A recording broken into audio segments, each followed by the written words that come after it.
So yun, magandang araw sa atin lahat mga kamanok. Bali ngayong araw ay i-share ko lang po sa inyo yung about sa tide sa ating pagbe-breed.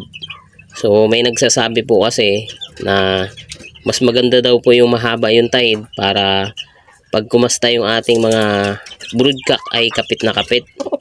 So para sa akin po, kung sa kanila maganda yun, sa akin naman ay hindi maganda. So kapag ganitong mahaba yung tahid, ito po ay pinuputulan ko na po agad yan dahil nga ang brood hen natin kapag sumampa sila ay nasasaktan.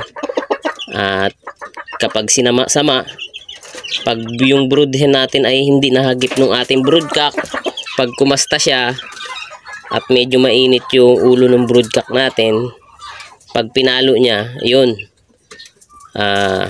nadidisgrasya pa yung ating mga brood hen. Ayun po yung experience ko sa pagbe-breed. Ang mas maganda mga kamanok, para safe yung ating brood hen sa pagbe-breed, putulan po natin ang tahid kagaya nito mga kamanok. Hindi pa naman kahabaan yung tahid niya pero matilos na. So puputulin po natin yung dulo para hindi siya nakakasakit. At the same time, hindi siya makakadisgrasya dun sa ating mga brood hen kapag kumasta siya at hindi niya nahagip o mainit yung ulo niya.